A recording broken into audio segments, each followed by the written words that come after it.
تقویٰ جو ہے یہ مقصود ہے تمام عبادتوں کا۔ آپ صلی اللہ علیہ وسلم نے فرمایا التقویٰ ہا ہونا، دل کی طرف اشارہ آپ نے کیا، کہا کہ تقویٰ یہاں پہ ہے۔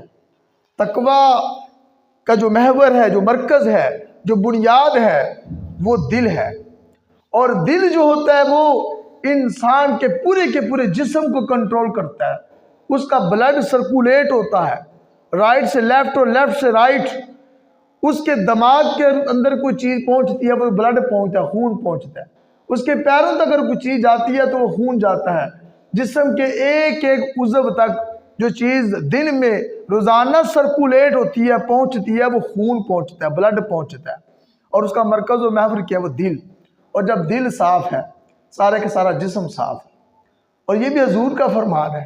میڈیکل سائنس تو اب ایجاد ہوئی ہے نا، لیکن آج سے 1450 سال پہلے سرکار دو عالم نے جو بائیو اور ٹیکنالوجی کی باتیں بتائیں، وہ آج تک سائنسدان جو ہے وہ اس کے اوپر جو ریسرچ کر رہے ہیں، اور صدیاں لگا کر ریسرچ کرنے پر جس نتیجے پہ پہنچے، ہمارے اور آپ سب کے پیارے نبی نے 1450 سال پہلے بتا دیا۔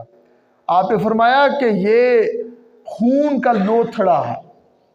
سائنسدانوں بعد میں ریسرچ کی کہ یہ تو واقعی خون ہی خون ہے، جمع ہوا خون ہے، کہ گوشت نہیں ہے، یہ اس پہ ہڈی کوئی نہیں ہے۔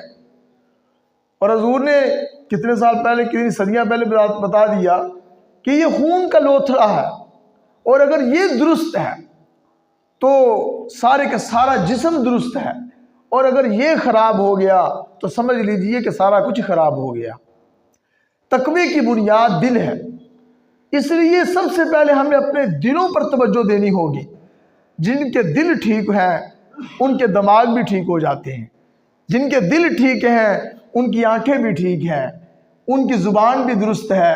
جن کی دل کی کیفیت بدل گئی ان کے پورے جسم کی کیفیت بدل جاتی ہے۔